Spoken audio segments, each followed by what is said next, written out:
ایک خاتون اپنی ڈیوٹی پر تھی جب اسے گھر سے فون کال موصول ہوئی کہ آپ کی بیٹی سخت علیل ہے، اچانک اسے بخار ہو گیا ہے جو لمحہ بلمحہ تیز ہوتا جا رہا ہے۔ خاتون گھر کے لیے روانہ ہوئی اور راستے میں ایک فارمیسی پر دوا لینے کے لیے رک گئی۔ جب واپس وہ اپنی گاڑی کے پاس پہنچی تو اسے پتا چلا کہ بوکھلاہٹ میں گاڑی کی چابیاں اندر ہی لاک ہو چکی ہیں۔ گاڑی کھولنے کا کوئی ذریعہ نہیں تھا، نہ اسے یہ معلوم تھا کہ ایسی صورت میں کیا کیا جائے۔ مشکل وقت میں ایسی دوہری مصیبت لازمی پیش آتی ہے جب بکھلاہٹ میں انسان احتیاط کا دامن چھوڑ کر کچھ مزید الٹا کر بیٹھتا ہے۔ ایسے حالات میں اپنے حواس اور اقدامات پر متناسب انداز میں قابو رکھنا چاہیے تاکہ کوئی اضافی جھنجھٹ کھڑا نہ ہو جائے۔ خاتون نے اپنے گھر فون کر کے بچی کی صورتحال معلوم کی جو بدستور خراب ہوتی چلی جا رہی تھی۔ اس نے آیا کو بتایا کہ میری گاڑی کی چابیاں اندر ہی لاک ہو چکی ہیں اور کچھ سمجھ نہیں آ رہا کہ کیا جائے۔ آیا نے اسے بتایا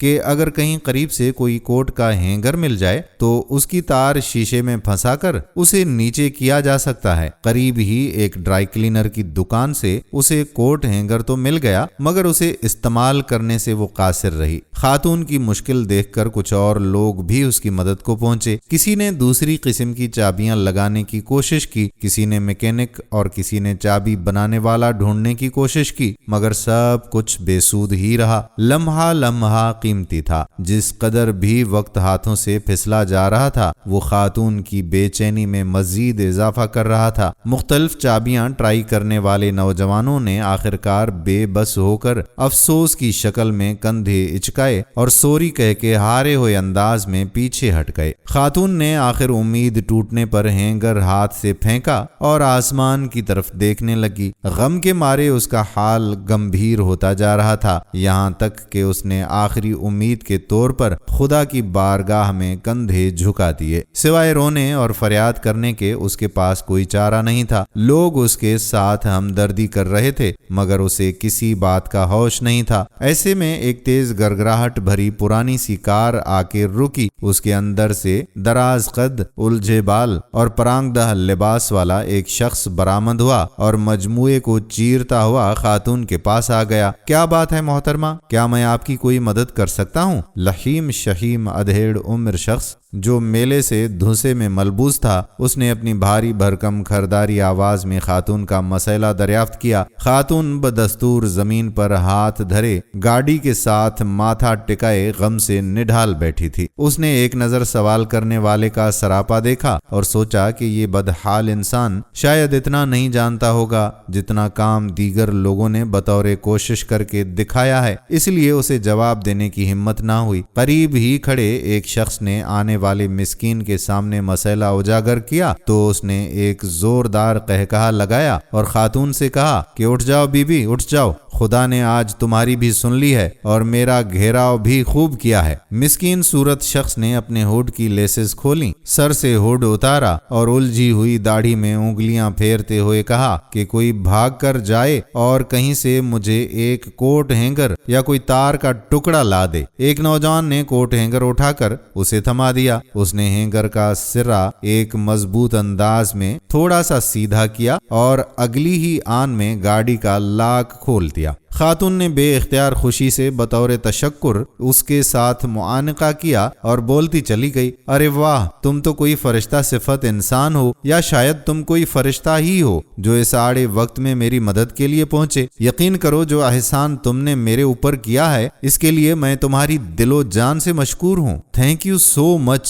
خاتون کی بات سن کر وہ گویا ہوا، نہیں خاتون، فرشتہ تو دور کی بات ہے، میں تو ایک اچھا انسان بھی نہیں، میں ایک کار چور ہوں۔ ابھی 1 گھنٹہ پہلے ہی مجھے رہائی ملی ہے اور میں بے مقصد اس سڑک پر ہو لیا۔ ہاں، البتہ قید کے دوران مجھے یہ خیال ضرور آتا تھا کہ اب مجھے خدا کے دائرے میں آ جانا چاہیے، مگر طبیعت کی ہٹ دھرمی اس خیال کے ہمیشہ آڑے آتی رہی اور میں اس سوچ کو جھٹک دیا کرتا تھا۔ لیکن ابھی کچھ دنوں سے مجھے یہ خیال بھی آنے لگا تھا کہ خدا اگر مجھے اپنی کوئی خاص نشانی دکھائے تو پھر سوچا جا سکتا ہے، اور وہ نشانی ابھی ابھی میں نے دیکھ لی ہے۔ زندگی میں آج پہلی بار یوں سر عام تالا توڑا ہے، پھر بھی بجائے خوف کے خوشی محسوس ہو رہی ہے۔ میں نے آج خدا کی خوشنودی کو بڑے قریب سے محسوس کیا ہے۔ خاتون نے رواں آنسو پونچھتے ہوئے ایک بار پھر اس کا شکریہ ادا کیا اور گویائی ہوئی کہ تم نے سچ کہا، مجھے بھی اس میں خدا کی ایک خاص نشانی نظر آئی ہے۔ اس نے نہ صرف میری استدعا پر جواب دیا ہے بلکہ میری مدد کے لیے کوئی عام نہیں بلکہ اس کام کے ایک پکے ماہر کو بھیج دیا ہے۔ ناظرین، یہ سچ ہے کہ اللہ تعالی ہماری ہر دعا کا جواب دیتا ہے، چاہے ہم کیسے بھی ہوں۔ اس خاتون نے اپنی بیٹی کی بیماری کی وجہ سے بہت پریشانی کا سامنا کیا۔ اس کی گاڑی کی چابیاں اندر لاک ہو جانے سے اس کی پریشانی میں مزید اضافہ ہوا۔ اس نے اللہ تعالیٰ سے دعا کی اور اللہ تعالیٰ نے اس کی دعا قبول کرتے ہوئے اس کی مدد کے لیے ایک ایسے شخص کو بھیجا جو بالکل اس کام میں ماہر تھا۔ دوستو، ہمیشہ امید اور یقین کو مضبوط رکھنا چاہیے۔ چاہے ہماری زندگی میں کتنی ہی مشکلات آئیں، ہمیں کبھی بھی مایوس نہیں ہونا چاہیے۔ اگر ہم اللہ تعالیٰ پر یقین رکھیں گے تو وہ ہمیں ہر مشکل سے نکال دے گا۔ ناظرین، اس واقعے میں کار چور شخص کی بھی تبدیلی ہوئی۔ اس نے قید کے دوران اللہ تعالیٰ کے بارے میں سوچنا شروع کیا اور اس نے اللہ تعالیٰ سے اپنی اصلاح کی دعا کی کہ اسے کوئی راستہ دکھا دے۔ اللہ تعالیٰ نے اس کی دعا بھی قبول کی اور اسے ایک ایسی نشانی دکھا دی جس سے اسے اپنی غلطی کا احساس ہوا اور اس نے اپنی زندگی بدلنے کا فیصلہ کیا۔ ہمیں بھی اپنی زندگی میں ایسی تبدیلیاں لانے کی کوشش کرنی چاہیے جو اللہ تعالیٰ کو خوش کریں اور ہمیں آخرت میں نجات ملے۔ ہر مصیبت میں کوئی نہ کوئی اچھائی ضرور پنہاں ہوتی ہے، جس اچھائی کو ہمیں ڈھونڈنے کی کوشش کرتے رہنا چاہیے۔ ناظرین، ہم امید کرتے ہیں کہ ہماری آج کی ویڈیو بھی آپ کو ضرور پسند آئی ہوگی اور اپنے دوستوں کے ساتھ اسے شیئر بھی کریں گے۔ آج کی اس ویڈیو کے بارے میں آپ کیا کہنا چاہتے ہیں؟ نیچے کمنٹ سیکشن میں ضرور لکھیے گا۔ آنے والی ویڈیو تک آپ کا اپنا میزبان قادر بخش کلہوڑو آپ سے اجازت چاہتا ہے۔ اللہ